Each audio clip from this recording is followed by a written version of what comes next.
Good evening everybody, my name is Crystal and welcome to my YouTube channel. I'm about to settle down for the evening. It's Monday evening, I'm by myself, and yeah, it's been pretty tough. There's not a lot you can do about it, you just got to plod on. I'm grateful for a roof over my head, I'm grateful for food in my belly.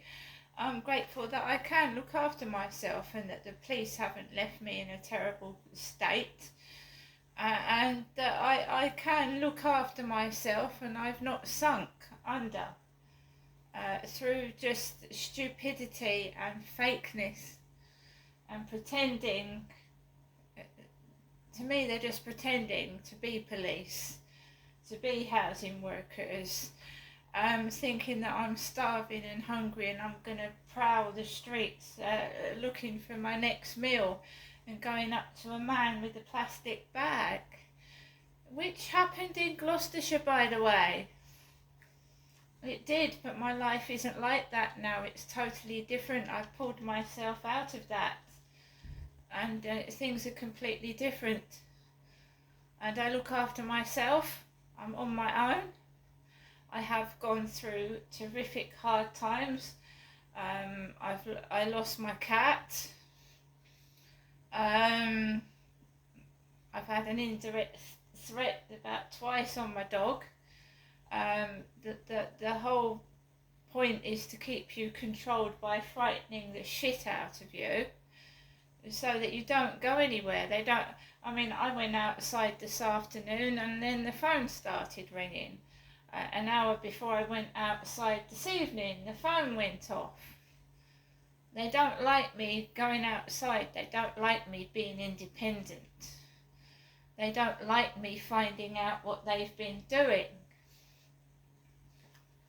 Because the more I go outside, the more I discover. You know, they're using my name on fake pipes. They're making money out of me when I am poor. So when it comes to the evening walk, I'm more wary. It's getting darker now. I live on my own, so I walk on the field by myself. I carry an alarm, and when it obviously I'm going to have to invest in a decent torch, because when I walk around the field in the dark, I obviously need to see where I'm going, and obviously people do hide in places, don't they? And in the dark you can't see them. So I'm going to have to get myself a torch in the next couple of weeks, because it is gradually getting darker earlier. And for a woman living alone, you know, the dark can be quite frightening.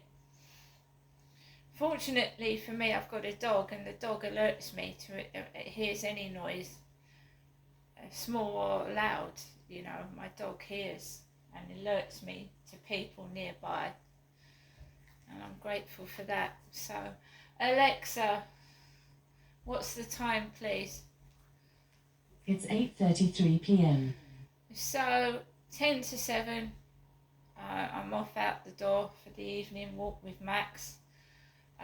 Like I said, the phone had gone off about 6.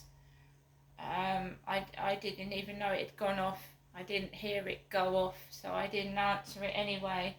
Anybody that is close to me knows the phone hurts my face, and if I'm on the phone for more than 20 minutes, it can be quite painful. So obviously I'm glad I didn't take a call before I went outside, because you can get triggered easily. Pain, causing someone pain and distress, to trigger them off to act mad, is not nice. So I was completely normal outside. I hide a lot of things, and I just hold my head up high and I just carry on.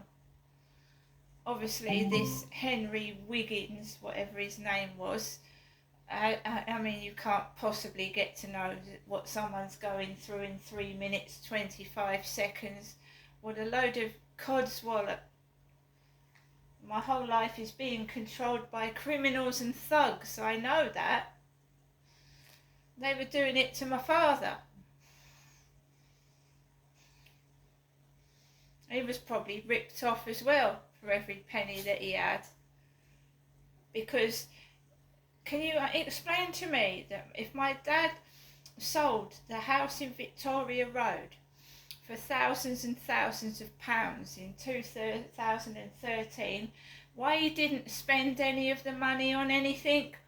Why was he going around dressed like a tramp and not buying anything if he had thousands and thousands of pounds? To me, it just doesn't make sense. None of it. My dad dying, why he was walking around like a tramp, I don't understand it. So these thugs, these criminals, have been in control for a very long time. And like I said, they don't care if you're a man or a woman. They have no regard for your pets or your property. You have to basically frighten the shit out of them. And yeah, carry us on as if you're nuts so they stay away from you. So basically, I just went out of the building. I said there was a parcel for Tracy. Tracy is bald and she wears a wig. She's a disabled woman. She goes around in a wheelchair and she drives a car. Probably she must be able to get out of the wheelchair and get into the driving seat. So I walked onto the field. People everywhere, couples again. Couples, a Polish woman, a man walking a dog by himself. But I didn't come into contact with that hooded bloke that was on the field yesterday. There wasn't anybody near the water. So it was well covered with people all over the place. I started walking around the field and I just couldn't walk the dog properly because there was people everywhere. And I don't want Max to run off, get lost or whatever, so I kept him under my arm and walked him as best as I could. And as I started to come home, this, what looked like a bin lorry, where the Mercedes-Benz building is, behind where they park their cars and vehicles, like the horses lorry. It looked like a bin truck flashing its lights really brightly, and it had Suez on it. Sue. S-U-E-Z.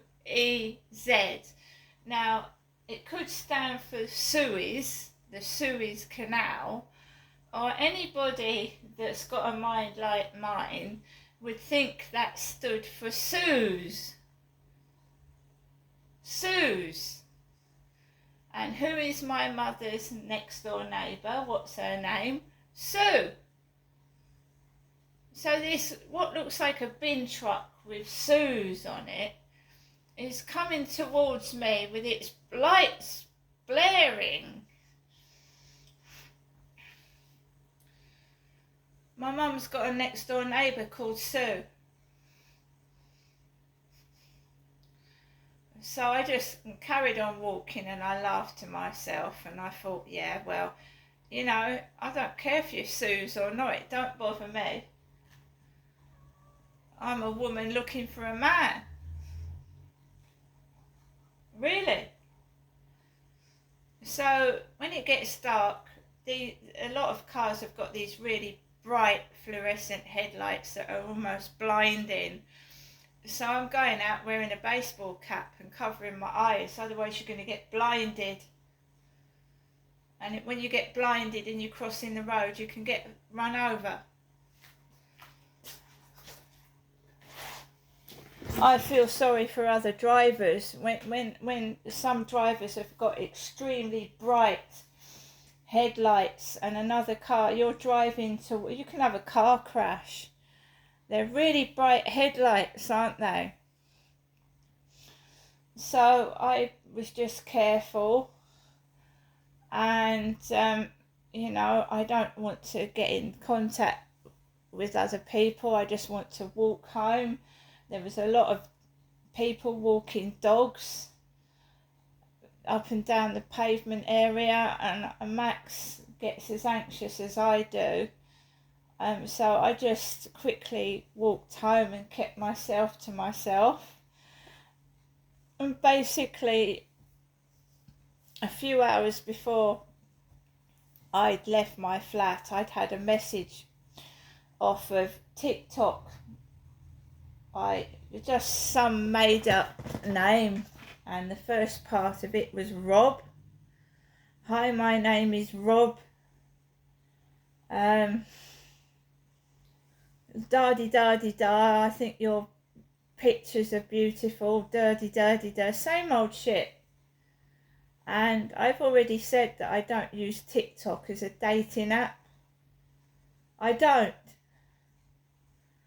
So I deleted it. So when I got home, they'd sent the same message again, and I've just deleted it. If you want to speak to me, you've taken my phone number enough times, whoever you are. You've taken my mobile phone number enough times. You've contacted me on a number of aliases, loads and loads of times. I am not talking to you by text. I'm not talking to you on TikTok. I've deleted Flirt Finder.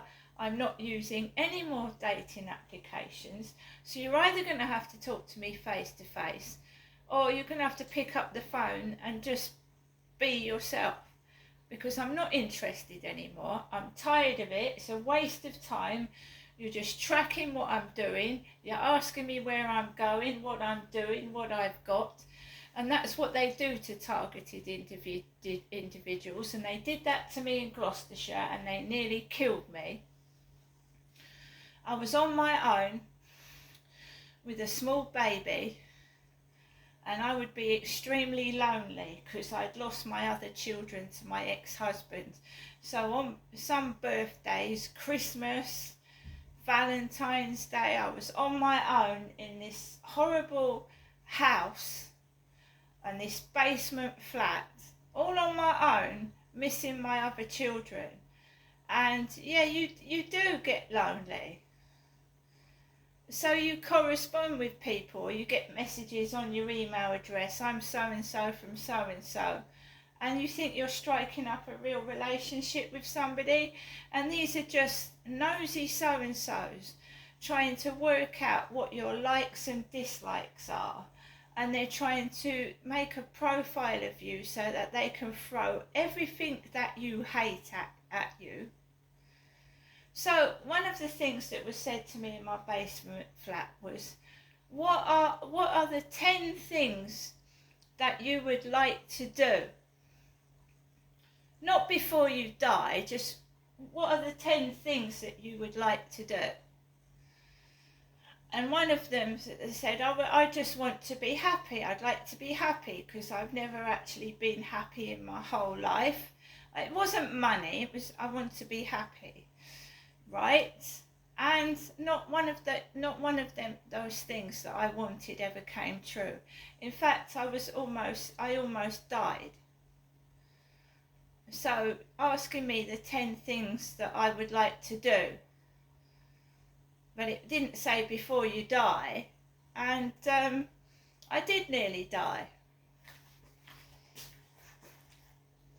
I was being targeted for telling the truth. I was being targeted because I'd gone to SOCA, which is Survivors of Child Abuse, to get therapy and help for being sexually abused as a child. And John was about to speak to me to arrange to meet and get some counselling, and I nearly died. Something happened and I nearly died, I'm just going to say that. And all the fake social workers, the places they took me to, you know, making out I was Jenny, which is my mother's name, where I was given medication that nearly killed me, strong heart medication that could have induced a heart attack. They were just making a profile of how to, I don't know, get rid of me. And, yeah, we're not going to have a repeat of what happened in Gloucestershire. I look after myself now. I believe my white cat died of natural causes. They do target your pets. It's hard to prove a pet poisoning, especially when a cat is old. It's hard to prove that someone's poisoned your cat. I keep my eyes and ears open. I don't trust anybody. And when I have a stalker that looks like they could be connected with royalty, and you go into their flat and they've got antiques but they're dressing like they're a pauper, they could be working for somebody. I don't trust that. Asking me all about my mum, asking me about my family, asking me about my neighbours, and then all of a sudden everything gets 10 times worse than it was. Oh, Crystal, your neighbour moved out. I'm mimicking Charlie.